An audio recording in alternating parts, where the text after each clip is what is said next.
Weekly, GarageBand, GarageBand Weekly, GarageBand Weekly. Need an answer to your question? John, you'll have a suggestion. Here's a fountain of all knowledge. I think he might have gone to GarageBand College. What he doesn't know, we'll try and find out. So join the chat and give him a shout. Hey, John. Hey, John. GarageBand Weekly. Good morning, good afternoon, good evening, and welcome to GarageBand Weekly for yet another week here on Studio Live today, brought to you by, well, me and my GarageBand FAQ. If you go to studiolivetoday.com/GarageBand, you'll find all the information about learning to use GarageBand and Logic Pro on your iPad or your iPhone. If it's your first time here, the way this show works is we're interactive. We are live, which means if you're here on the live show, you can ask questions, you can jump in there, and just put a big chunky old Q in front of your question. That way I'll know it's a question. I'll tag it and flag it. Even if I don't answer it immediately because we're in the middle of something else, I will definitely return to it at a later stage during the show. We're going to dive into some news and notes in just a jiffy. And the big news, the big feature topic today is that Apple have an event on the 4th of March that they've already started. Surprise! I woke up this morning and that very common sight of press release, Apple announces, unveils, does a new thing. So I'll tell you what they've already announced, what they've already unveiled, and what we're speculating that they may be unveiling in just 2 days' time. So exciting times, as always, in the world of Apple creativity. But if, again, you've got questions about anything, GarageBand, about Apples, about iPhones, about iPads, about Macs, about life, the universe, and everything, go ahead and throw those right here in the chat. Thank you up front for everyone for the birthday wishes. It was a lovely time over the weekend. I had a few different things. I went out with the family for birthday lunch to the bowling alley. I know it's weird, but there's an arcade there that the kids like, and I like their pizza and beer. I'd had too much of it. And then I got to catch up with Georgie. Just had a nice date night last night. Went into the Adelaide Fringe, and it was just very cool in there. Just, musicians and people strolling around and places. I had some delicious dumplings in there, and so it was all good times. And now we're back to work. Now we're back to reality, the real world of doing these shows. So I hope that you're ready for what will be a big week here in the world of Apple. Hello to the folks who are here live. We'll say good day to them, then we'll dive in to the news and notes. Hello to Mark's Noise. Hello to our moderators, Thomas Christ and Mark Bro. Al Davis Music is here. Good day to you. Hello to Shamal Neon. Good to have you here, my friend. Fat Panda Cat. It's a fat panda cat sighting in the wild. Hello to you. Hope you are doing well. The answer is 42. That's right. Now it's 47. It's however old I am. I remember when I had my 33rd birthday, I wanted to I'm a long playing record. And then I turned 45 and I'm like, now I'm a single. And I'm like, until I hit 78, I don't have any more record relevant birthdays coming up. Yes, exactly. It's a 3-day rollout with no keynote. That's what we're hearing now. So originally it was like an event. People assumed an event, and by event we probably thought virtual event where they drop a video, but they're going with this sort of soft launch now where they just tend to drip feed us and give us the it's like the preliminary stuff, which was but not to bury the lead, the iPhone 17e and the iPad Air. They're like the least interesting and probably the least popular things. And then we'll probably see things like the new MacBooks, MacBook Air, and iPad Vanillas. And then I think it'll be the new MacBook, which is the new one based on the A series chip. But we'll talk about all of that. We've got plenty to talk about it. Lewis Cook, g'day to you. I hope you are well. Hello, Professor Boomer. The prof is in the house to get us all educated. And Hugh Caldwell is here also. Thank you all for joining me. And once again, we are interactive. So even though I'll be blabbering on, hello Eric B, I'll be blabbering on for the next probably hour or more, you can interrupt. You can throw your question in there. I do keep an eye on the chat as we go. So if you've got anything you want to know, you can go ahead and ask it. So news and notes first, though, before we dive into all of the Apple-specific related stuff. But we are going to start with Apple because there was an interesting story here that talked about that is Apple about to disrupt its own MacBook lineup. So the report suggests that Apple could reduce the lowest cost MacBook that reshapes the entry tier. And the speculation is it may sit below MacBook Air in pricing. It raises the positioning questions versus the iPad Air with a keyboard, and it could simplify or complicate Apple's portable lineup. So what do you reckon? What's your thoughts on this? Is it a good idea? Like, is it worth Apple, like, the more the merrier? Is this the way that Apple should be going? Or are we at risk now that we're going to start cannibalizing its own lineup? Is that going to be the next thing? Because right now, if we dive over, let's jump over here to my screen. We've got the Apple website here. This is the iPhone 17e, as you can see. We'll talk about that in a little while here. But if you go to the Mac now and you go and you're going to check out Mac and you're going to buy a new Mac and you're going to compare the Macs, in the laptop at the moment, if we come in here and we compare, you can see we've got the MacBook Airs and the MacBook Pro. There's currently 1, 2, 3, 4, 5, 6, 7 separate configurations of MacBook Pro and MacBook Air. Because the reason being that the Pro comes in like kind of the two flavors, the Pro version and the Max version. Your Pro M5 is like the new one. So the M4s have the Max chips. The new M5 is like the cut down version. And then even more cut down is the MacBook Air. What we're saying here is that there's going to be a MacBook. I hope they call it the iBook. Bring back the iBook or the PowerBook or the lack of PowerBook. Imagine if they... Can you imagine Apple releasing a product called the underpowered book? It would make me laugh. I would find it funny. But do we need this new MacBook? See, the thing is, the reason that Apple would be considering this, you can speculate for days, and it's fun to do so sometimes. The reason is that at the moment, the absolute cheapest. So, in fact, let's go shopping for Mac, shall we? Let's show you what I'm talking about here. So, if we come in here and we want to buy a MacBook Air, let's buy the cheapest MacBook Air that we possibly can here, from $999 and $1199. So, yeah, it's $1,000, right? So you cannot realistically, you cannot buy a Mac laptop for under $1,000. And that's a problem because you can get a pretty good Windows laptop. You can get an excellent Chromebook. You can get one of the new Snapdragon processor AI powered behemoth laptops, all for well under $1,000. We're talking 600, 500, 700, and you're getting a decent machine. If Apple want to compete with those at the absolute entry level, they need something that can have enough horsepower to do the stuff, which is what the A series chip they're talking about is going to do. So the same chips that's in your iPhones and your entry-level iPads, that's going to go into a MacBook. And the reason I think it might work is that currently the hardware that we have is way overpowered. Like, I've got a bunch of different things. I've got my own machine is an M2 Max that I'm running here on my Mac Studio. I've got an M4 Pro that's running on my MacBook Pro that I bought last year. And I've got the M5 MacBook Pro, which is just the straight Pro series chip. All of those crush everything I need.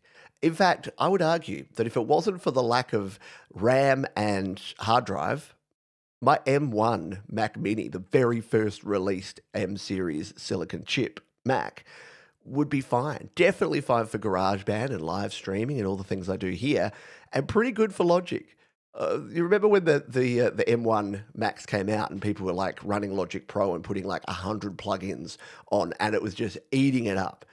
I think that the reason that Apple can start doing this sort of thing is that the hardware has way outpaced the software. We're at the point now where we've got 16 gigabytes of RAM on your iPad, and you don't need that. Like for very much stuff, unless you are a high-end user doing 8K video and high-end rendering and processing, or AI, your own on-device AI stuff, then you really don't need a whole lot more than the base A series chip. Like last year, for instance, I didn't have the Pro. I had the 16, the straight 16. That thing was perfect for a phone. You don't need the Pro chip. Very few people need the Pro chip. But you know what? You need the Pro chip so you can look at the back and see 3 cameras and feel like a bit smug and flex on other people. That's the whole reason that They have the Pro to make people feel good. But yeah, it'll be interesting to see how and if this new MacBook actually goes. A phone book. Let's call it the phone book. If it's an A chip, we can call it a phone book. Yeah, exactly. They can't win either way, though. We either say it's too much or not enough at every Apple event. They have a dedicated fan base. I don't think they'll ever be anything that everyone's happy with. And look, that's the thing. I talk about this stuff to give you the information and just have a sensible chat about it. Look, I read the Apple press releases, so you don't have to. It was 4 pages of shiny, buttery smooth superlatives, which is what you have to do in marketing because everyone else does it. It's why I ask you to hit the thumbs up button, because everyone else asks you to hit the thumbs up button, so I do as well. So it's an interesting thing. As I turn into Robo Pete, sorry, my stream quality has just said to me, oh, maybe Apple have got some inside information. I'll have a drink of coffee while we wait for the internet to catch up. That's better. Yes, yeah, exactly. 12 gigabytes on the Air even, which is nuts. Like, it's crazy that we're seeing this. Hello, T Soups. Good to see you. I just read a report that entry-level laptops and PCs are dying off due to price rises. I wonder if Apple are taking advantage of this. And this is the interesting thing, isn't it? Because what we'll see and what we'll explore with what they've already announced is everyone else's prices are starting to rise. When I say, look, you can get a $500, $600 laptop, that's starting to push up, isn't it? We're starting to see that rise. Like the old stock sort of is okay, but anything that needs RAM, anything that needs an SSD now is costing more. And even though Apple do their own silicon, they're still needing the components. So to create their chips, they still are using components that are the RAM and the storage. So for them to be able to, I guess it shows the margins that they currently have or had, because I think they're eating a little bit of that additional cost, at least at this point in time. So it's all good. Little buffering. Yeah, look, buffering's just a chance to drink a coffee. It's still like buying a car with no options. Base is a loose term these days. Who doesn't want what's new? And that's the thing, isn't it? You find there's that creep, because I showed you before, I said, look, yeah, if you were buying a new MacBook Air, well, yeah, first of all, you're like, oh, maybe I want the 15-inch. So suddenly it's $12.99. But let's just say you wanted to go the absolute dirt cheapest. You want the 13-inch, and then you pick your color. Do you want bluey silver, silvery silver, goldy silver, or blacky silver? So you get to choose from all of those colors. And then you're like, oh, but wait, what if I actually want the 10-core GPU? Maybe I need that because, GPU, I hear that AI uses GPU, you're now up to $1,200.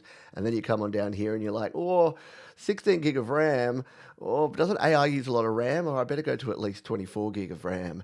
And then you come to storage, you're like, oh, 512 gig of storage. I've been told, Johns tells me you want at least a terabyte so you can store your Logic Pro libraries on there and do that. And then you come down to here and you're like, oh, I only got the 35-watt charger. I think I need a bit more power than that. I'm going to go the 70-watt charger.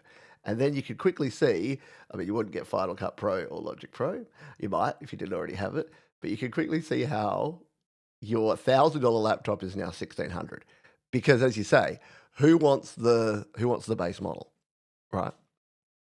Yeah. And look, that's where the markup comes. So I think that's the thing. Because if you think of the margins, do you think of the margin on the $1,000? This is all rough number. I have no insider knowledge of Apple's margins, but let's say that they're making that cost them $600 and they sell it for $1,000. That's a pretty reasonable 40% markup retail margin for a company. I bet that the $1,600 one only costs them about $700. So the incremental increase in components for going from a 16 gig chip to a 24 gig chip is virtually nothing in the grand scheme of things, but it's $200 for you. And the same with the hard drive. 512 to 1 terabyte is $200, but it wouldn't be $200 for them. So the little incremental stuff is what's going to push the cost up for you and push the profitability up for them. And I think it's why they change. So if you've noticed that Apple, when we've done Apple comparisons before, they haven't looked like that. you used to have like a fully configured. Now they're going with like more the Dell model, which is that you go through and you pick and choose every component and you custom build your own computer, as opposed to, because I think they realized that if they just had 1, 2, 3, people just chose option 2 and they probably weren't adding on as much. Whereas if you give people the ultimate choice, they just go through it. Every question is like so every question has a 1, 2, 3. So the difference is that people will always generally head towards the middle option. Have you ever noticed that? Like when you go to sign up for something, it's like there's a ridiculously cheap option that doesn't have all the things you need. There's the premium option that seems way overpriced. And then there's this like most popular option. And it even says that. It's usually highlighted with most people choose this or most popular. And the reason it's most popular is that the way the cognitive reasoning of your brain works is that it looks at that cheap one and goes, I will regret that because that won't have all the bells and whistles. They look at the premium one and go, oh, that looks really good, but so expensive. And then you look at the middle one, you're like, oh, compared to the expensive one, this is a bargain. Because if you see the expensive subscription at $35.99, you see the cheap one at $9.99, and then for only $14.99 you get the standard, the middle one, you're like, yeah. Whereas really, you probably only needed the $9.99. You probably got tricked into paying $5 more because you think you're saving $20 on the premium one. And it's the same way this goes. All righty, Thomas, thank you. Apple products don't really have an upgrade option. No. So there's no, if you're a boffin and you like to add RAM, add cards, add hard drive storage, no. The Mac Mini was a huge success. Prices definitely put people who would have bought an entry-level PC into the Apple. Look at me. I was a PC guy. I didn't use a Mac until 2020. And as soon as that Mac came out and it had that sub 1,000, we're talking Australian dollars, it was $699 US, it was 1,099 Australian. So it wasn't even sub, but it was right around the $1,000 mark. Prior to that, even your entry-level Mac Minis were like $1,400, $1,500. And for that, the PC desktop that I could buy was amazing. But again, as soon as that came out, it was awesome. My M2 iPad Air works fine. Yeah. Yeah, exactly. Look, the two devices that we'll look at in a minute are not going to be for many people. Not touching Apple products since playing Lemmings in 91. Oh, but yeah, why didn't you play Lemmings 2 or the Lemmings Christmas special? I just went from the 13 to 17 base model, just like how phone and Mac work. Yeah, and that's the thing. It's cool. It's cool. Yes, so do this. Sorry, this is a great point. Thank you, Jade. I did the same thing. I don't ask Apple many questions and they don't give you much information. And when they do give me information, I kind of can't say Apple said.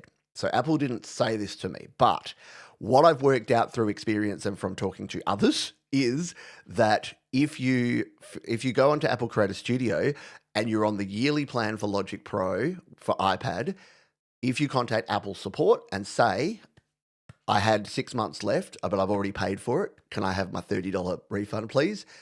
They're giving those refunds. And Jade has just confirmed that here. So if you do go if you're on a Logic Pro like me, and you're paying for the year like me, and you're coming to the end of your free trial of Creator Studio like me, then, so I'll be testing this myself, because you better believe I'll be asking for my pro rata, because I paid for it in May, so it's coming up in a few months. So it's not going to be huge amounts, but why not? Yeah, Apple are in a fantastic position. Chip makers, Nvidia, Crucial, are all blocking consumer sales. Exactly. And that's the thing. Apple do have that leg up, and they already have a lot of even the things that they have to bring from not in-house, they've already got the contracts in place to do that. Whereas if you're Joe's computer put togetherers, you cannot buy this stuff. You cannot buy this at retail. And even, large retail, large scale sort of corporate consumer, they're not able to get this stuff because it's all going to the AI company, at least for now. It's going, no, but yeah. And that's what it will be. Mine will be about the same, I reckon, because I think Jade and I were on the same cycle of doing the yearly Logic Pro from the time it started. So, all right, so that was a long first story there. We'll move on here. Look, I don't talk much politically here, especially at the moment, but it's pretty funny that the Kennedy Center, as soon as a certain person took over and then tried to put their name on it, now it's basically shut down. So the Kennedy Center honors are likely to shift venue Basically, it's a ghost town apparently now at the Kennedy Center. Most of the major artists that were performing there are refusing to perform there. Ben Folds, who used to head up the symphony orchestra there, he resigned immediately as soon as this stuff started happening. And yeah, look, at one point in time, it was one of the most prestigious cultural celebrations of art and music in the world, and now it's not. So this is why we can't have nice things. But I thought it was just interesting, and kudos to the artist for just saying no, because you don't have to. You don't have to placate. Part of being an artist is following your own morals and values and ethics, and it was wonderful to see so many artists do exactly that. Speaking of morals and ethics, ChatGPT. The cancel ChatGPT trend is starting to rise. A lot of backlash following reports, and they're just reports at the moment, that OpenAI signed a deal with the US military, which I don't love, and critics are raising concern around AI ethics and governance, of which there are very few at the moment, and the hashtag #CancelGPT is gaining traction online. Now, I don't have a horse in this race. I haven't had any sponsorship or anything. I pay for the different AIs that I've used. I've tried Gemini. I've tried ChatGPT. I'm probably going to start trying others. ChatGPT does some things, and sorry, ChatGPT. Sorry, if you saw the video from Kit Boga a couple of days ago, he amazing YouTuber. If you haven't, you got to watch it. It sort of, it gives my heart a little bit of comfort to do this. But if you're not aware, Kit Boga is a very, very famous YouTube creator, and he does scam baiting, which is always fun to watch. In his latest video here, scammer meltdown over $15,000 AI mistake. So it was pretty funny. He was talking to a scammer, and he was basically, every time something would pop up, he was feeding it. He's like, hey, ChatGPT, what does this mean? How do I do this? And it's like, you are talking to a scammer. Please don't do this. He's like, but how do I fill in this refund form? And it's like, do not do this. I cannot give you advice on how to do this. And he's got the voice version on there. So the scammer's getting so angry with him. He's like, don't put away ChatGPT. But yeah, no, go watch Kit Boga. Yeah, really, really funny, really great creator, worth the watch. Yeah, he is ace indeed. He's one of the good guys. Hugh says, I just got a Mac Mini M4. I want to get Logic Pro, but not sure if I should buy outright or go for Creator Studio. Definitely try Creator Studio first, especially if you bought a new one. You'll get 3 months free. So if you go into Creator Studio, the first time you go in there, as long as you bought your Mac using the Apple account that you're logged in on that Mac, if you go into the App Store and you go to Creator Studio, Hugh, it will pop up and say, you own a new device, activate your 3 months free trial. So you got nothing. You might as well do that. And then you've got 3 months to try it out. If you like it after 3 months, then you got the choice. Then you're like, do I shell out the $199 or your equivalent, $199, probably about the same in euro or pounds, or do I stay on the Creator Studio subscription? So yeah, do that, because you might as well get the freebies, because I did the same thing, because I had a new device that I just activated from Apple. I don't even know which one it was. It was funnily enough, it was probably the loader M5 MacBook Pro that they sort of have let me borrow, that I activated on my account, because then it's like, oh, you got 3 months free. I'm like, I thought I'd only get a month, but I get 3 months free. So yeah, do that, and then you'll be fine and dandy. All right. There's a really? There's a 2-hour convo with him and the Bluehead beta, which is Scammer Paybacks. That's Pierogi. Kit Boga and Pierogi. They've all got funny names, except for who's the other guy I'm thinking of? The guy that doesn't show his face. Oh, I've forgotten his name now. Yep, spot on. Jay's exactly right. Get your 3 months free, and then if you cancel, you can make your own choice. As I understand, they took a contract after the previous AI company fell out, but Sam Altman has said on record he won't give AI complete control or let AI make decisions. And the one thing we know about billionaire tech company CEO tech bros is that they always tell the 100% truth and never go back on their word. So, yeah. I'm newer to this stuff. Happy I did a YouTube Premium. Happy with Logic Pro, considering Gemini for AI help. Apple doing their own AI every time. Yeah, so Apple and the whole AI thing is interesting, isn't it? By the way, this is the show. I know we're on to news item 2, and we're 56 minutes into the show. This is kind of how we roll because I want to be guided by you. And if you have questions and if you have comments, that's what I want to focus in on, and it's all very, very relevant. So Apple have tried. So that if you're new to this, here's the history. Everyone was doing AI. Apple weren't. Apple realized that they had to start using the word AI, and so they did. Apple have been doing machine learning for decades. Computational machine learning. They've been using all this stuff in their hardware and software for decades, but they didn't have a dedicated chatbot or AI.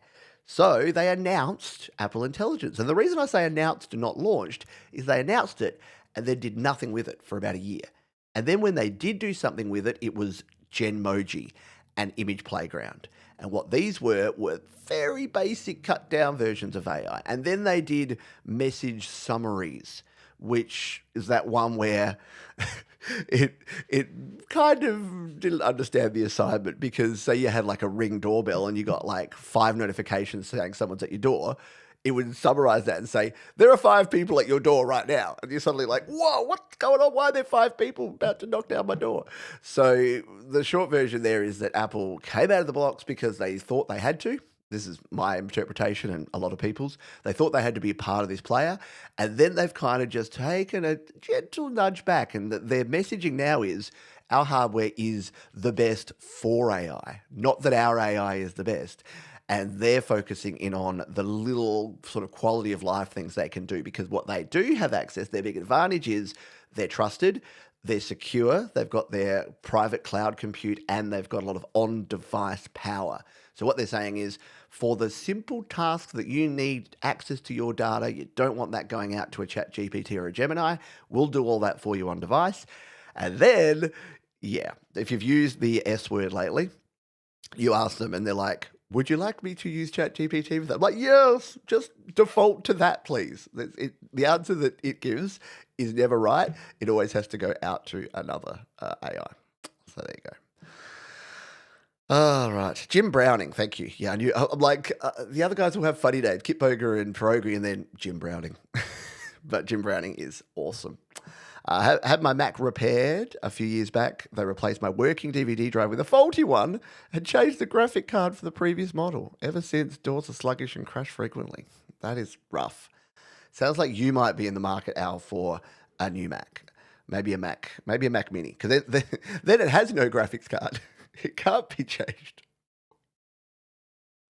But I do miss my DVD drive, and I was going to get. I really wanted the actual Apple DVD super drive, but they're out of production now. And like everything else that comes out of production, you can't buy them. You can, like, new old stock of them is like 3 times the price. Like 2 years ago, I could have walked into an Apple store and bought one for like $50. And now it's like $200 to buy the genuine Apple super drive. Because I still like DVDs. I still like CDs. I've got my whole collection of CDs there. And I've had to use this crappy LG DVD burner that works with the Mac, but it's not great. Anywho, let's move on to our next story. So this was from the ABC here in Australia. So it's reporting concerns over agentic AI replacing human roles. So we're talking administrative and knowledge jobs are being seen as vulnerable. And if you know anything about the workplaces, especially sort of professional white collar, knowledge work is a lot of stuff. So my job, when I used to have a real job, was a knowledge worker. My wife's job is a knowledge worker. And the AI is like a 4-letter word at the moment, because people are concerned. They're concerned that the entry-level jobs and even now the intermediate-level jobs are going away. Now, my take on this is, let's get rid of the middle manager jobs. They're the ones that need to go away. You know, the ones that just basically take all the work that you do and then tell the big boss what they have done. And then when it goes wrong, they blame you. And when it goes right, they take all the credit. Yeah, those guys. Let's get rid of those mother lovers. But there's lots of calls for regulation, retraining, and workforce transition planning. Because this is the thing. Things are going to change. But guess what? Things have always changed. Like, you look at a factory now. look at factories in the 50s and 60s and even through the 70s, 80s, 90s, and then you look at modern factories, they need about 10% of the staff. So it's not that we need to go, let's save the jobs because we must fear the tech. Let's understand the tech, work out how we can utilize the human resources in a better way, and then do that. Because the thing is, there's no doubt that we have become more fact checkers than researchers. So if you're a researcher before, you would go in, you would read every article, you would read every word, you would create the copy, you would create the content. What are we seeing now? We're seeing that those same people, those same researchers, or you call them journalists if you like, what are they doing now? Well, they're getting all the information, they're feeding it into an AI and it's popping it back out. And the bad ones are just pushing that as real. So this is the thing. We will need the humans to check this. Case in point, I put the 2 Apple press releases. Like I read them. I took one for the team, and I read these. I put them into an AI engine, GPT, and it spat out like some information. And then I said to it, "Can you redo this? Make sure you're using only correct information that's in these press releases." And it was completely different. For example, it kept telling me how the 17E was a new line for Apple and it replaces the old SE. Whereas I know, and you know, and most people know that the 16E came out last year. We have had the E series for a year. The SE has not been released for like 4 years. So it got it completely wrong. It just went, meh, meh, meh, okay, this. So it obviously confounded different bits of information. And that will improve. It's already improving, and it will improve more. But we need the humans, because the problem without the humans, without the fact checking, without the reality, the sanity check, you see what's happening with AI slop. You've all had conversations with your parents, uncles, aunties, children even, because if you don't know this space and if you don't know what's going on, it's very easy to think you see something and then believe that that's 100% correct. It's never been the case anyway. There's always been human intervention to create misinformation. But now there's machine intervention to create misinformation. The humans aren't fact-checking it, so it's getting through. And then the machines are learning on the incorrect information. This is why AI music is so shit. Sorry for pardon my French, but this is why AI music is garbage and will get worse. Like, you know how everyone's like, but it's getting better all the time. No, it's going to get worse unless it keeps trading on the human music. But the less people creating human music that is good, that is different, that is unique, that is awesome, the worse these models are going to get, because they're going to be pulling from themselves. Like, you think it's bad now that every song sounds the same. They all have that country twang and a little bit of compression and artifacting, and they use the same predictable chord progressions, and every line has way too many words in it because no one would actually write that many words. A hyperbolic chamber. Imagine now you feed that back into AI, and what's that going to create? When that's the basis, the new that is going to be even crapper. So I say all that to say,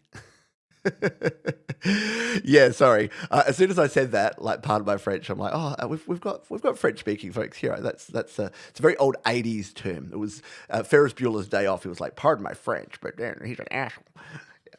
Anyway, there you go. There's your news and notes. Or your job is largely AI proof. I wonder, is my job AI proof? Could there be an AI Pete? I mean, Jade already created an AI voice model like early on in this stuff of me, so I could do that. Yeah, like, can you imagine it? Like, it's already rubbish. It's just going to get worse. Yeah. In mental health, unless we get a Futurama style psych bot. Yeah, like, and we've seen how that's gone. We've seen people using their chatbots for their therapist. No bueno. Please don't do that. Please consult a professional human. Same with doctors, please. Like, how long have we said don't use Dr. Google?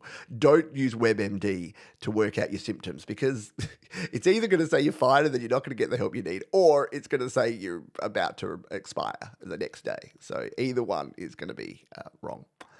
There are now dark factory that builds car. The dark factory because the lights are turned off since there are no humans present. Yeah, look, that's weird, isn't it? If you don't have humans, you don't need it's like when you walk into the bathroom and it's those sensor lights and the lights are off, and then if they're not working and you're like, well, this poor human has to pee in the dark. Right. We'll do a stand-up from brainstorm some restructuring. Oh. See, Professor Boomer, I think you've either heard me talk about this or you've just realised that that's my vibe. Ah, yeah, the middle manager bros. Everything can be solved by a sprint or a scrum or a stand up or a status meeting. Yeah. No, well, waterfall, that's so 2004. Everything's got to be scrums and agile and minimum viable product, which basically is another word for crap. Minimum viable product. Let's see what people will actually stand, and then we'll try and make it actually tolerable after that. No bueno. I process documents for a large uni. AI is starting to encroach on some of what we do. Yeah, and that's it. It will. Until it makes a horrible mistake, and then and then it won't again. It's kind of like things go in loops, don't they? Because like everything that's new becomes old again. Like we've seen a lot of the self-serve stuff be replaced by human service again. So for a while there, everything you were doing, and look, it still is the case. You fly. You basically don't have to speak to a human here in Australia. I know it's a bit different in the US because you've got TSA and you've got passport checks and you've got ID checks and you've got to take your shoes off, hat off, belt off, all that sort of stuff. We don't quite have that level here in Australia yet. So yeah, here in Australia, you do not have ID to travel. You can go into the airport and go right up to the gate. I can just go to the airport. When my daughter was singing in the airport, because the choir could go and sing in the airport at Christmas time and sing carols in the departures hall. We're not talking before security, after security. So I just went through security and I'm wandering around the airport. You don't have to be going anywhere to be just walking around an airport in Australia. It's very, very, very different vibe. What was my point here? But yeah, a lot of that is automated now because I can check in on my phone. I have to scan the barcode as I walk in. So I guess the only interaction I have is the one person that checks that I'm holding a boarding pass for that flight as I walk onto the plane. But I don't have to be that person. I could be Joe Blogs and says Peter Johns, and I fly as them. But like supermarkets, that's all automated, isn't it? And now they're using, I'm sure it's branded as AI, but it's just a freaking camera that's doing basic shape and color recognition. So you put your bananas on the thingy. You don't even have to go in and press bananas now. And in fact, you can't. So this is the thing, to stop people stealing, because those terrible people that are buying macadamias and calling them peanuts. No, now it can actually scan it and it recognizes, nah, that ain't no peanut, that's a macadamia, sucker. So yeah, they're changing things over time, but you're seeing a lot more. Human interaction. You're seeing people demand service and demand contact and demand more when it comes to this sort of stuff. At the cricket, they've now got, you don't even have to go to someone to pay for your stuff. They've got the self-checkouts, and they have these in sports arenas in the US as well when I was over there.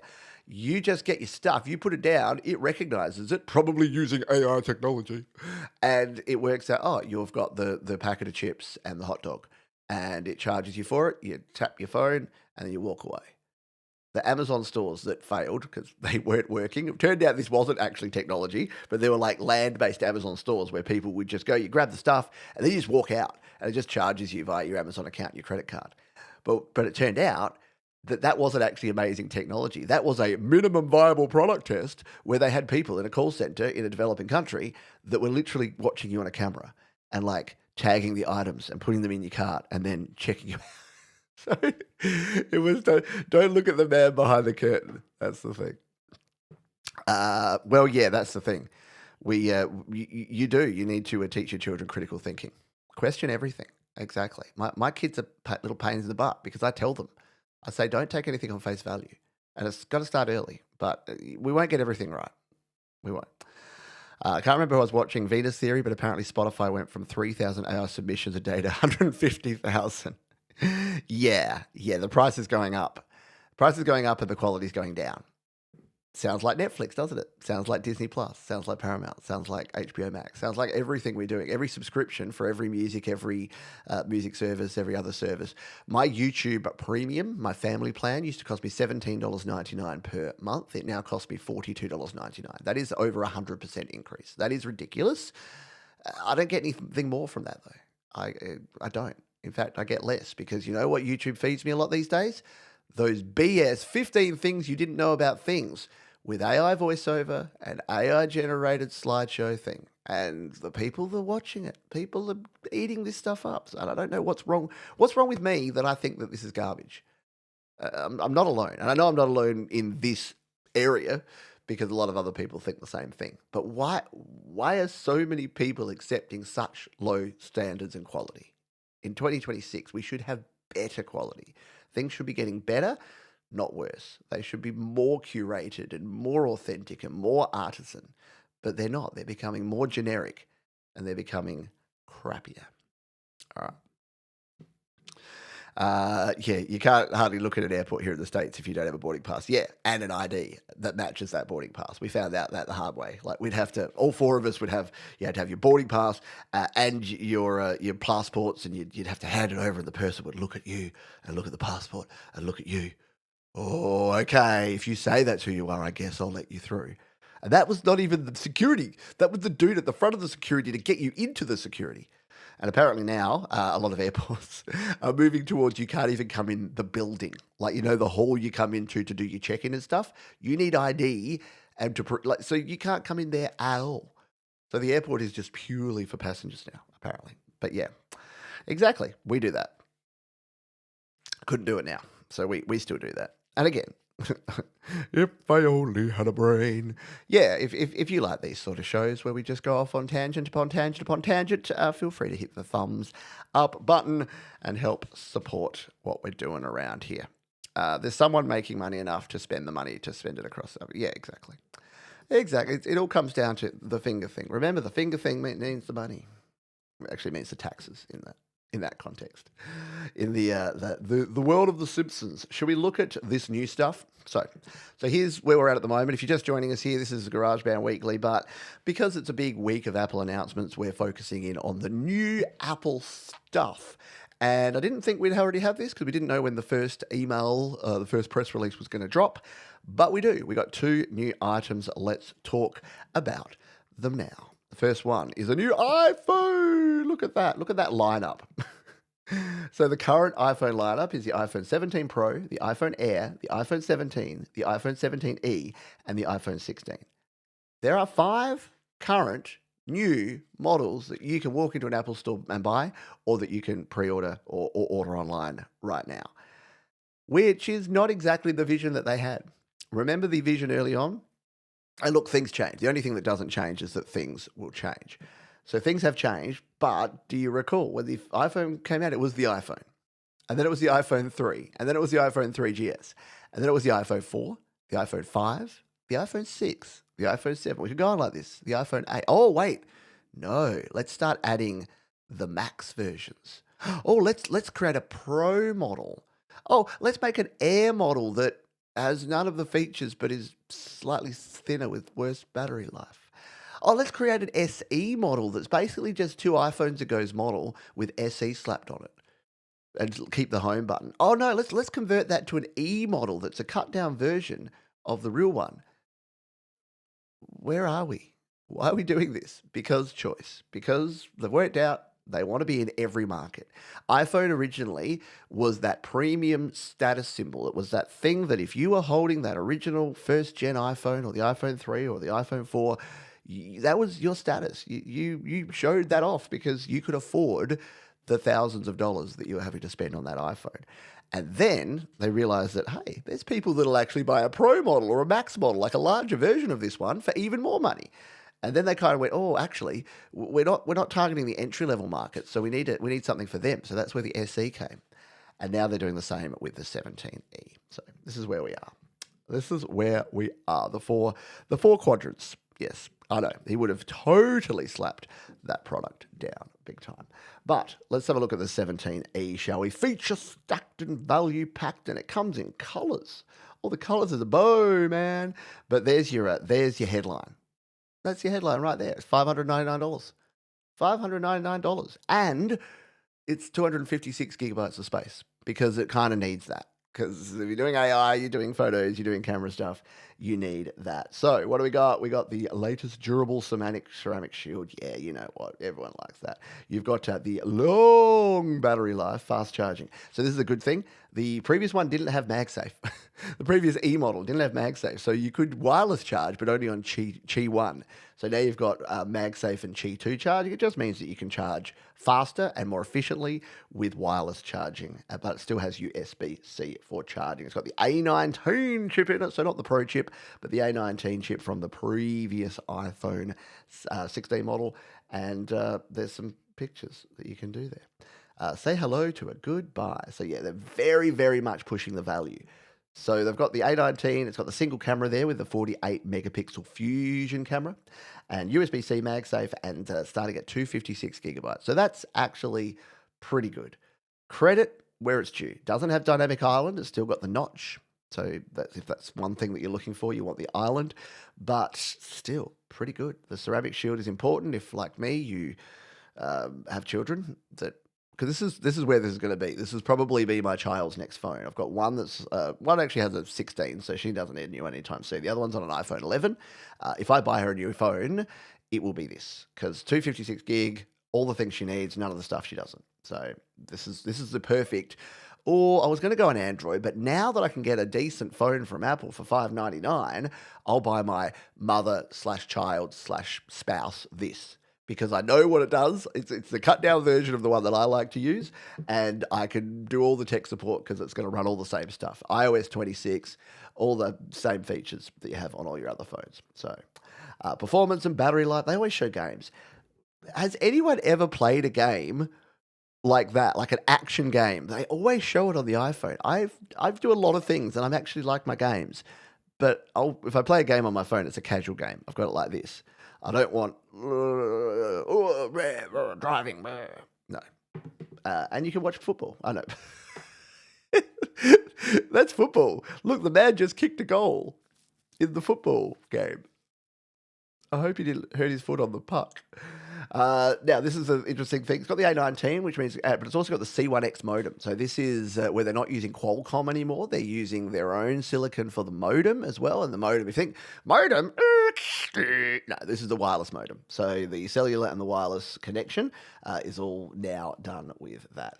Streaming to AAA gaming. Yeah, you know what AAA gaming fans do? Play on their phones. No.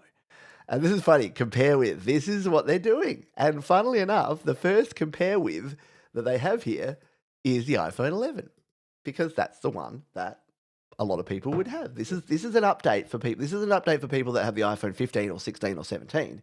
This is people that have these, yeah? So, for instance, I have in my hot little hand the iPhone SE 3rd Gen. This is going to be 1.5 times faster. It's going to be 1.8 times faster GPU and up to 11 more hours of video playback than my little secondary phone. Which, now that I'm saying it out loud, I kind of need a second phone, and the SE is getting a little bit long in the tooth. Actually, I don't have the 3rd Gen. I have the 2nd Gen. Oh, wow. It's going to be amazing. And if you wonder why I need a second phone, it's that I shoot video on this. I do media encoding on this. Like, this is often doing stuff, and if I then just need to like answer comments or take a quick photo or do something, I have a second phone for that. People are like, why do you need 2 phones? You're not important enough for 2 phones. I'm like, the last time I used them for a phone call, either of them is, not been a while. So you got the 2 times telephoto with the zoom in for optical quality. So 2 times optical zoom, basically. But then, you've got your onboard, your machine learning, and that's going to do your photograph enhancements as well. So much storage, so many memories. Yeah, that's 2 times more than the iPhone SE and 16e. I love it when and again, this is all pretty positive. This is all good stuff. But this is why I say I'll explain this, because if you looked at that, 2 times more than the iPhone 16e, I would say flip that around. We didn't give the iPhone 16e enough space. So yeah, we had to make it this, because a phone in 2026 or even in 2025 with only 128 of storage is not enough. So yeah, look, it's a compelling offer. Absolutely, Wi-Fi, 5G, eSIM compatible. Everyone's using eSIM now, yeah, built-in eSIM connectivity. I don't think yeah, none of my phones and none of my family's phones have an actual physical SIM card anymore. It's all gone away. And yeah, iOS and Apple Intelligence effortlessly help every day. Yeah, sort of, sort of. Where's the upgrade? You'll love it. So again, and then they've done the whole upgrade thing again here, so you can compare it with your current phone. So look, pretty smart, pretty smart. Smart marketing, smart sales, smart pricing. I really didn't think that they would be able to deliver something this good that actually has enough of the bells and whistles, but is still super duper affordable. So I think this is their answer, even though even though some are saying that the prices are going down and that there is no inflation and that the cost of living has not skyrocketed in the last 2 years. That's not true. So because that's not true and because it has, this is actually a great play and surprisingly affordable. Like I didn't think that they'd be able to do that. Yep. Right. What have you guys got to say about it? Wish my phone would break so I could get a new one. Yeah, exactly. Hello, Denise. I have a Max because toes. If you don't know, Denise needs a larger screen because she uses her toes. So Denise uses her feet and her toes to type and to use her iPad and her iPhone. Go check out Jade's interview with her if you want to learn all about the amazing Denise, because it was a great interview. Yeah, SE second gen is a fancy. That's it. Mine's my Pokemon Go player, my comment answering phone, and yeah, the backup. You know, that time where you're like, oh no, my battery died, and then you've got a second one. I have two phones because somehow it was cheaper with Verizon to add a new line than just upgrade. So. And that's so weird. I see those ads. Well, I used to, because when I watched the hockey, it used to have American ads on there, and it's like, yeah, get 2 lines for just blah, blah, blah. I'm like, lines? Are we still talking about a phone line? You realize these are wireless, right? They're not a line. There's nothing to do with lines. But yeah, we've got that old vernacular of lines. Get 2 lines for, no. Hello, Selby. Remember playing my songs out of sight, and then a demo of Rome was built full? Yeah, probably. Yeah, I do actually. Now that I see your avatar, yeah, welcome back to the community, and yeah, don't forget to share more music. Your music live yesterday was absolutely awesome, absolutely awesome. Yeah, RAM prices have gone up so much. That's why I don't get how they can do this. They must have had like old stock in their warehouse, and they're just eating the margins at the moment. Yeah. I always want to hear everyone's new song. So yeah, submit your new music, studiolivetoday.com/YML. So that's your iPhone. See, look, I read the press release this morning when I woke up. I was still bleary-eyed. I hadn't even finished my first coffee. And then I got AI to summarize it for us. Oh yeah, I guess the other thing is, so if you want the 512 gigabytes, $7.99, pre-orders available tomorrow. Well, March 4th, 2 days' time for many of you, and it's going to be available on the 11th of March. So, look, it's tempting for me to just buy one, because I mean, here in Australia it's $9.99 as opposed to $5.99, because that's how our prices work. We pay the Australia tax, but that's still a pretty bloody good price for like $1,000 phone. That's a pretty solid phone. So maybe I need to consider that as just a backup. I'll use it as my backup, and then when one of my children destroys their phone, I'll be like, here, now you get this one. Actually, what I should do is give them the SE2. Yes. Yeah, that's the thing. Apple developed their own RAM. Again, it was so smart. It's almost like they predicted all this stuff. For all the lack of AI predictions that Apple did in 2020, going to their own silicon and not relying on Intel to make their chips and anyone else to make their SSDs and their RAM, putting it all on the one chip and then creating it all in-house, pretty bloody smart, isn't it? They did a good job. I got to say, I miss modems. I manufactured them through 4 companies, along with MP3 players and Palm Pilots. Really? Oh, Robert, I need to hear more about this. I loved my Palm Pilots. I loved my was it T5? There was the one I had that was just so good. That was it called the Tungsten? Was it the Palm Tungsten T5? Am I making this up now? Tungsten T5. No, it's an actual real product. Yes, that's what it was. The Palm Tungsten T5. This sucker. Yes, I had this. I loved this. This was my world. You can buy them now still for what? $300? But oh yeah, you had to use that horrific sync cable that only worked about half the time. Oh, and that's right, the E2, that was like the cut down version one. Oh, those were the days. Those were the days. But yes, I do. I also miss the old days. It was in 2004.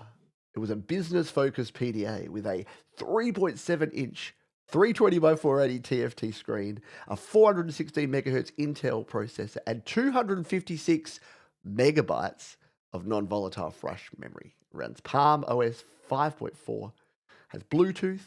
It lacks Wi-Fi, and it's like, yeah, you had to get a separate card for Wi-Fi. So you had to get a little plug-in card later on that gave you the Wi-Fi connection. Yeah. There you go. Made them right here in Utah. Awesome.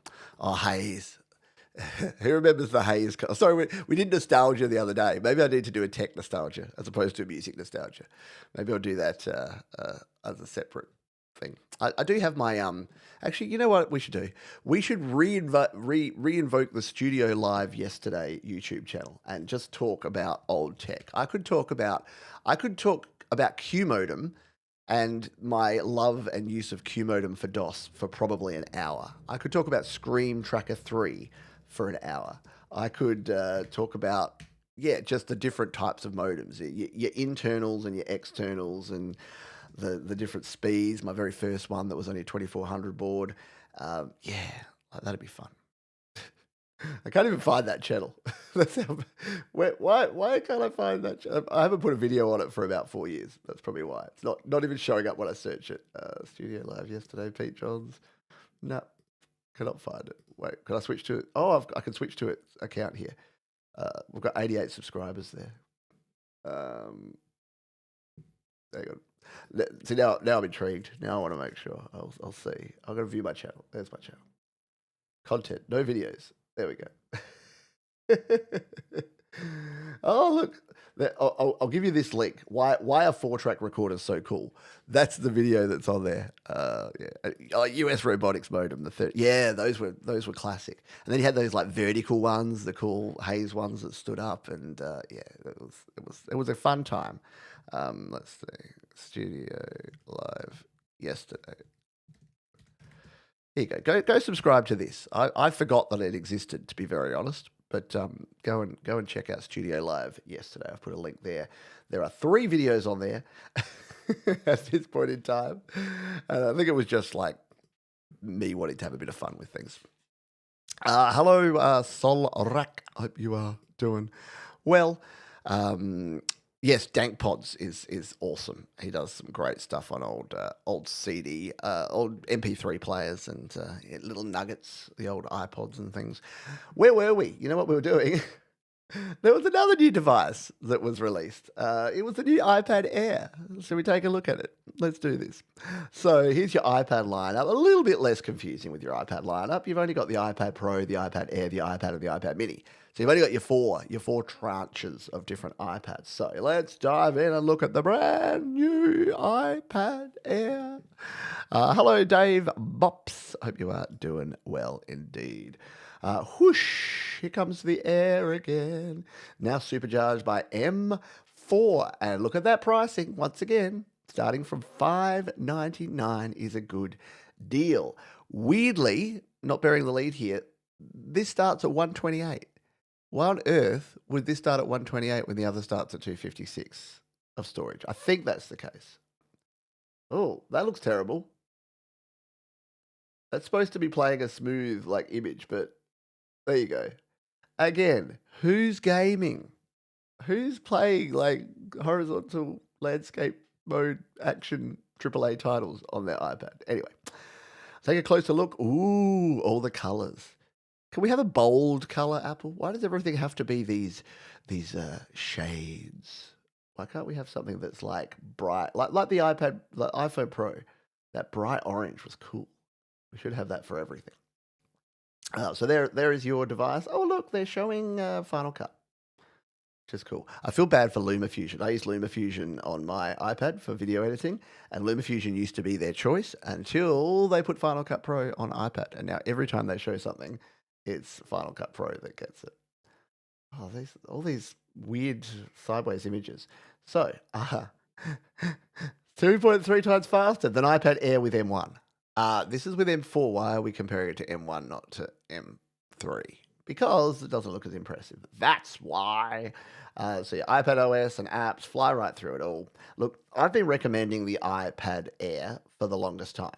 It is the sweet spot. If you're a creator and you're using an iPad, the iPad Air is the sweet spot. The iPad Pro, if you can afford it, sure, it has a little bit more in the way of bells and whistles. You get things like the ProMotion display, but this one's OLED now.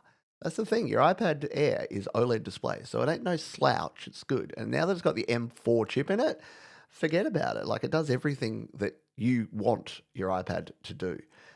So yes, it's definitely the sweet spot. Apple Pencil Pro works with it as well. If you're someone that likes to do the drawing and the designing, all the AI stuff, the cleanup. Yes, Apple Intelligence for privacy. Two sizes. So you got your 11-inch and your 13-inch, just like you do with the Pro. So if you need more space, you can go to the 13-inch model. You can see the display resolution is higher on your 13-inch model than your 11-inch model, which makes sense. But yeah, liquid retina display. So you got True Tone, you got full lamination, connectivity. So you got your USB-C. They didn't bring back the headphone jack though. You got Wi-Fi 7 and 5G. Again, you've got the Apple modem, so they don't even have to get a Qualcomm modem in there. It's all the Apple stuff. They're N1, a new wireless networking chip. So yeah, everything is Apple now. So the CX1 is their cellular modem, so that's your 5G. And then they've got their N1 in there as well, which is their Wi-Fi modem. So it's all Apple stuff on board. Apple Pencil Pro, engineered for limitless creativity. Yes, you can use your Pencil Pro, which is nice. Magic Keyboard you can use with it as well. So that's pretty cool. Yep. It's a perfect companion for iPad Air. So really, we're at the point now where there's nothing you can't do. In fact, the real difference between the Pro and the Air, apart from the screen refresh, so the ProMotion display, is the cameras. So my iPad Pro has 3 cameras. Do you know how many times I've used my iPad Pro to take a photo? Goose egg, 0. Maybe a couple using the front-facing camera if I don't even know why, but I don't use it. I mean, yeah, I think the only people that use their iPads to take photos are nanas that go and use their iPad minis to take photos. Yeah. So advanced front and back cameras, but again, you only get the single 12 megapixel wide back camera. So yeah, it's their potato. The camera is not the point with the iPad Air. So if you do want cameras, then you'd want to go to the Pro. But again, I don't know why you would bother. Like, just get an iPhone for your cameras. But again, from $599, it is a absolute bargain. It's a steal. Or $799 for the 17-inch. But yeah, this is the weird thing though, right? Storage. Oh, I've got to pick my color. All right, let's go space gray. So why on earth are they still selling it at 128 at the base? I'll tell you why. It's because that gets them to the price point. So I think my view on this, because if you look at the 17E is $599, and that's got the 256. Because they had to spend more on this, obviously, to get the screen, like larger screen, and they've got the M series processor in there, they had to cut something. And there would have been a meeting, probably a scrum, a huddle, an agile team. Like, we've all been working on this to go, do we increase the price and give you 256, or do we make the base model something that no one should buy, but it keeps it at that $599 price point? And the marketing people probably won out. And in the end, well, it looks like they did, because they kept it at 128 and kept the price at $599. Can I go out and say, do not buy. If you can possibly avoid it, do not buy. I would rather you buy an M1 or an M2 iPad Air with 256 or 512 than get this one with 128. You will instantly regret 128 gigabytes on an iPad. If you are doing any sort of creating whatsoever, you will 100% instantly regret getting anything less than 256 gigabytes of storage on any device in 2026. So please, friends don't let friends buy the base model storage, as Thomas and Jade and myself know from the great M1 Mac Mini debacle of 2020, where we all bought the absolute entry-level base models. and got very quickly frustrated with 8 gigabytes of RAM and 256 of storage. So don't do it. So even though it says from $599, I would actually say it's from $699. But again, whoever was in the marketing team won that one, and they said, let's keep a model again that no one should buy that's $599. But realistically, it's $699. And yeah, look, go to, if you can, 512 or a terabyte. If you're using Logic Pro, if you're using Final Cut Pro on your iPad, 128 will just get in your way. It will not be fun for you, I promise. I know I've labored that point, but I too many times I've seen people, it's like people not backing up. I hate the emails I get from people that haven't backed up, where it's like, Johns, I think I've lost my entire project because this, and this. I'm like, where did you store it? You stored it on an iCloud drive, right? You used my version control advice, right? You didn't have just one copy of an important file stored on a volatile location without its own backup, right? And they say no. They say, I did none of that. I did not listen to you. And now I don't have my project. It's the same with this stuff. It's like when you travel, if you can't afford travel insurance, you can't afford to travel. End of. So if you've got $2,000 for a holiday and you spend $2,000 on that holiday and you can't spend the $250 for the travel insurance, you need to go on a cheaper holiday. You need to go on a $1,700 holiday so you can have that money for your insurance. Same with this sort of stuff. If you can afford to buy a new iPad and you've got a budget of $600, do not buy the new iPad Air with 128 storage. Get a lovely refurbished M2 or M3 with 256 or 512, or save up another month or two and add the extra couple of $100 and get the 256 or the 512. Yeah, okay. Enough said. Yes, especially if you do anything with video, especially.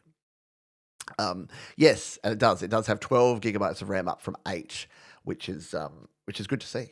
So yeah, because that will help with your AI processing. And if you think, well, I use Logic Pro, don't forget that things like your session players, like your chord analysis, like your stem splitter, they all use a lot of processing. You know how I said before earlier in the show, I'm like, the hardware is way outpaced the software. Look, I still stand by that, but the software's catching up. If you're using a lot of these tools, if you're using the chord analysis and you're using session players and you're using the stem splitter, you'll notice that even on my latest iPad Pro, there's a little bit of delay and lag there. Like you hit the button and it takes a sec, like because it's reprocessing a lot of things. If you go into your session player and you change a whole bunch of parameters, it doesn't just go pop. It'll take 2 seconds or so because it's processing all those changes. It's checking the chords, it's checking the rhythm, it's doing all the analysis, and then it pops it out. So that's why RAM is important. For shores. I can see why they're skipping Keynote. Looks like it's just a refresh with lower pricing. Yeah. And look, we'll talk about what we're seeing, the other things we're seeing, and where we might get more of like a video, maybe not a keynote, but a video presentation.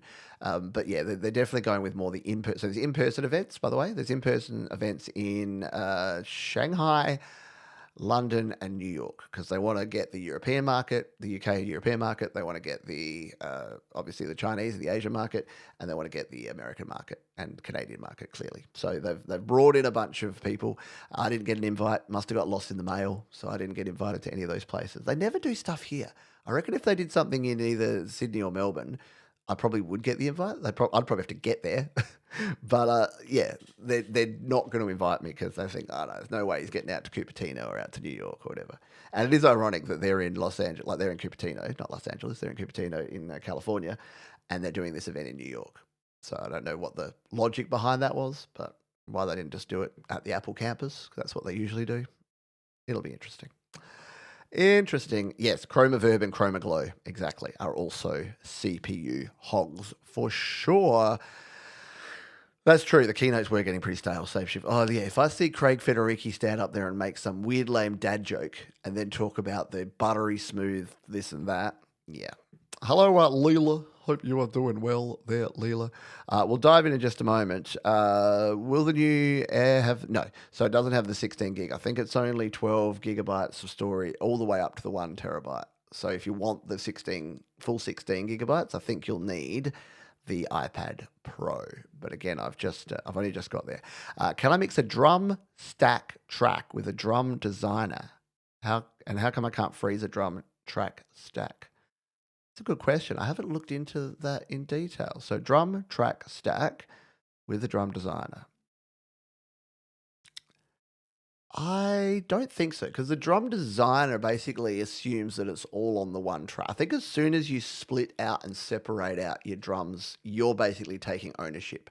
What you can do is go into each track and go into the drum that's using, because each drum track will have the drum kit designer on it, but it'll only matter which drum that's using, if that makes sense. So on your kick drum track, you can go to the drum designer and just change the kick drum out, which I've done a bunch of times. Cannot freeze a drum track stack. I guess you just can't freeze a track. Can't freeze a stack track because it's got multiple tracks underneath it. You could probably freeze each individual one if you multi-selected them. That's an in-depth question. And I know I say, ask me the questions here and I'll try and answer them. That's my initial answer. I'll have to delve into it in more detail. And I am doing that. I'm doing about to start the RTFM, the Read the Full Manual series on Logic Pro for iPad. So we'll be diving deep into all of those things. Is the Studio Display 2 out this week? Well, that's a great question and a good segue into the final segment that I wanted to talk about, which is what else is coming? What's the rumors? What's the rumor mill saying? One of them is this. There are some folks saying that there's a new Studio Display coming. I'm not convinced. The reason that I'm not convinced is that there's not really any Mac desktop releases that would line up with that. So I think it'll probably come later because it'll come when the new Studio is announced. But yeah, look, if a new Studio, Mac Studio is announced with like M5, then I think a Studio Display 2 will be announced. Personally, my thoughts, and I got, again, zero inside knowledge. Oh, thanks to the person that gave the thumbs down. I think you just missed. I think you just missed the right button. But yeah, hit the thumbs up, by the way. If you're having some fun, if you're getting some value here, hit thumbs up. So I think that I would say not, but that's definitely one of in the maybe pile. That's one of the things that might be coming out. And I tested the Studio Display, so Apple sent me one to test out for a while. It was fabulous, not going to lie. When I had to give it back, though, I went out and bought an LG. So I bought the LG 5K equivalent, the Ergo, I can't remember what exactly it's called, the Ergo Sync 9000.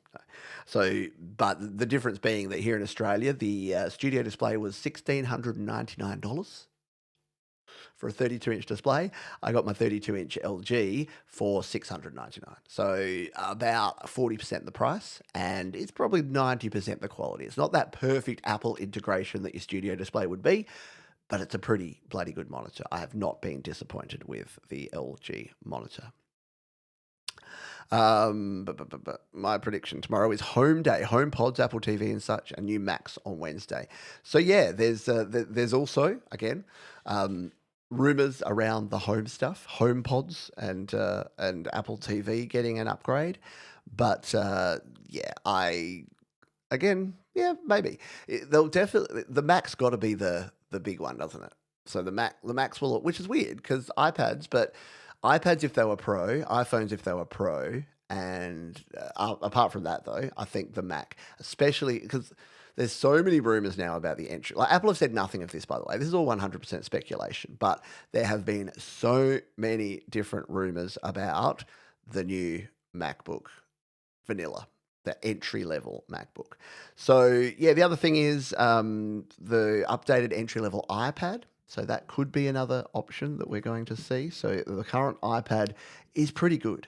Look, if you are starting out in creating, I wouldn't. If you want to use Logic Pro, you technically can use it. My mate Patrick over at the GarageBand Guide did a great video where he did use it on. I don't know if it was this one. It might have been the previous version, iPad Vanilla. So it's so weird that there's a version that's just called the thing. It should be called anyway. Like have a name for it because then it's confusing. iPad, iPad Air, iPad Pro. It should be iPad. No, you see, it can't be standard.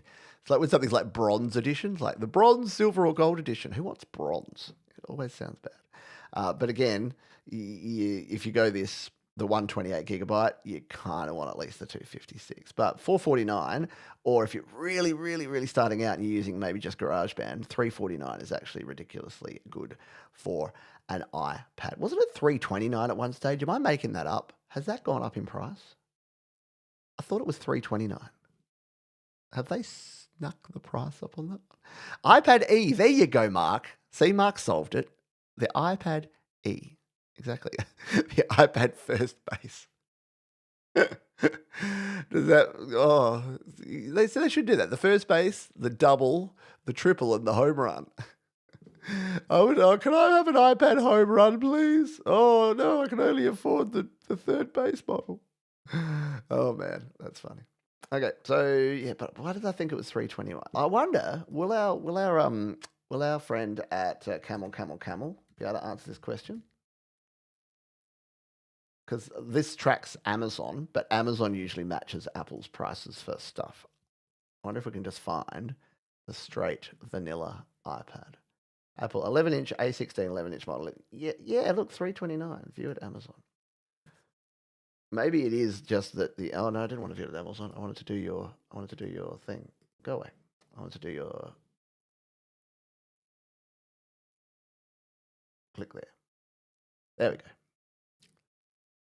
Yeah, okay. So it's definitely been cheaper. Maybe it's just that Apple have always charged it slightly higher and they give it to others lower. But yeah, I thought that Apple officially had it at $329. Anyway, it's not super relevant. Let's go back to buying our iPad here. So we could be seeing a new iPad Vanilla model, but chances are slim. Slimmer. Oh, maybe not. Medium. Let's go with medium. Because especially now that we know that the Air's out, will they refresh? Yeah, maybe. I'll go with it. But the MacBook Air M5, MacBook Pro with the Max chip. So as we mentioned earlier in the show, the current MacBook Pro, the M5 version, this one here, only has the M5 available as the regular base model. So, because you can get the M5 chip or the M4 Pro. And it's very weird that... So the M4 Max is currently the fastest iPad Pro. The M4 Pro is the second fastest MacBook Pro. The M5 MacBook Pro, the latest model with the later number chip, is the slowest current MacBook Pro. And Apple wonder why we struggle with their branding. So this is why we can't have nice things, because it's genuinely difficult to work this out. So if you came in here and you compared, so the M5 with the M4 Pro with the M4 Pro Max, which is what it's doing here, M4 Pro, yeah. So you look at this, and on base model, you're like, oh, that should be better. But why are these so much more expensive? Well, it's because the Pro chips and the Max chips. Look at that, 10 core with 6 efficiency core and 10 core GPU. The Pro chip has 14 core with 10 performance cores and 20 core. And then the Max chip has 16 with 40 core GPU. So this is the best one. The one over here on the right is the best one. And then it sort of goes down in order. And that's why that one's $3,500 and that one starts at $1,600. But it's weird. If you walked in, if you said to someone, what's better, the M5 or the M4? Well, of course, it's the M5. But the Pro and the Max models take it straight up. So we may see that change. So instead of it being the M4 Pro and the M4 Max, it'll be the M5 Pro and the M5 Max. So again, an incremental update. But the biggest one, the thing that everyone's waiting for, and what I think will be the piece de resistance, is what's going to be happening with the actual Mac. So, and again, if we just go back and compare your current MacBook Air, it has to be cheaper than this, obviously. So it's going to have to sit underneath this one, and this starts at $999. The question is, how cheap will it be? $599 is what the 17E is and what the iPad Air with the underperforming storage is. I think it would be a compelling message to say you can get, for under $600 a piece, you can get a latest generation phone, a MacBook with the A series processor, and an iPad Air running the M4 chip. What do you think? But it'll be underpowered, and that's the thing. How much storage will it have? If it has 128 gig of storage, if it's using the same sort of architecture as some of the iPhone models of that generation, I don't think that's going to be enough. So can they hit the $599 price point and still make a compelling device that's still going to run everything it needs to? Be interesting to see. I'm intrigued. I'm intrigued to see what's going to happen. Alrighty. Yes, good old camel. The LG 5K display has Thunderbolt connection as well as HDMI. Yes. Yes, it does. It's definitely got USB-C. I connect via USB-C. So yes, I connect. So I've got HDMI going into my second monitor, and I go in via USB-C, and it may be Thunderbolt. That's a great question. Vanilla iPad. Not to the extreme. To the extreme, I rock an iPad like a vandal. Light up the stage and whack a chop like a candle. Yeah. Yeah, look, I'll have a look. I don't know if you can freeze. What do you need to freeze them so badly? Yeah, when I expand it. Yeah, so I don't know. Short answer is I don't know. I haven't used drum track stacks enough to do that. I was a baker when they made us use iPads instead of paper to keep records. They were such bad, cheap iPads that production went way down because of waiting for the iPads to work. So I mentioned at the start of the show, I was at the bowling alley, and there was a problem with my account. And I'd actually tried to fix it online. And I even called the support of the online thing because it was my birthday and I wanted to get like the free birthday voucher. It said $20 free if it's your birthday. And I'm like, it is my birthday. And then I went in there and it didn't have my date of birth. But when I tried to click to change it, it said, oh, for security reasons, we can't let you change your date of birth. I'm like, but you don't have my date of birth. I need to add my date of birth. Stop being ridiculous. So I called the people and they're like, oh, yeah, no, I can't do it. You have to go into the actual place. And I'm like, okay, I'm going to the place anyway. Went into the place, said to them, hey, can you change my date of birth? And they're like, I can try. And yeah, they had an iPad on a stand there. And they were like, oh, our system's really slow. And I'm like, yeah, apparently it's really broken because I couldn't do it. And my wife had the same problem. And they were like, yeah, look, I can try, but we'll probably be sitting here for like the next 5 minutes waiting. So if you want to wait, I can try. And I'm like, yeah. But again, it's because they have this system that was probably an iPad connected to the cloud. And it looked like a pretty crappy old iPad too. But yeah, it's interesting, isn't it, that you do that. You cannot freeze multi-output software instruments, which includes drum stacks in Logic Pro. There you go. So Professor Boomer has Googled it. Yeah, I should have done that. I was going to say on ChatGPT it, but I don't trust it. Let's ask it. Let's get a second opinion from ChatGPT.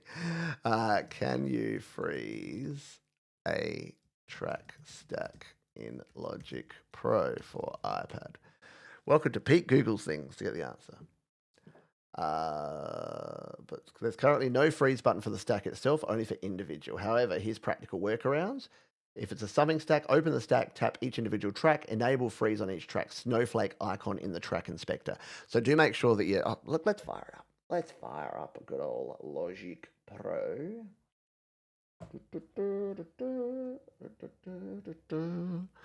Logic Pro is my favorite app. It makes me help me make music. And sometimes it's crap. My music, that is.